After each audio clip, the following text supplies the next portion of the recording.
dapat tiyakin mo muna sa ulo Hindi, mo kung tiyak ano na yung tiyak mga ako. sinasabi Tiyak ko mo. yung ninakaw ng Marcos sa Pilipinas. Okay, hold on. Hold on, hold on. Mga kababayan, alam kong sa Europe nag-aral si Senator Bongbong kahit peke yung diploma. Okay. Kung ako'y naging congressman dahil corrupt, di sana hindi ako sumama sa EDSA 1, EDSA 2, hindi ako lumaban sa corruption ni Binay, hindi ako lumaban sa corruption ni Arroyo. But Senator Marcos, nasaan ka pag corruption ang pinag-uusapan? Wala ka sa hearing.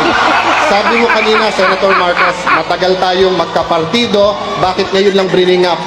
Naalala ko tuloy, nung hearing na Napoles, galit siya sa akin lumapit kasi pinapatawag ko yung isang Maya Santos.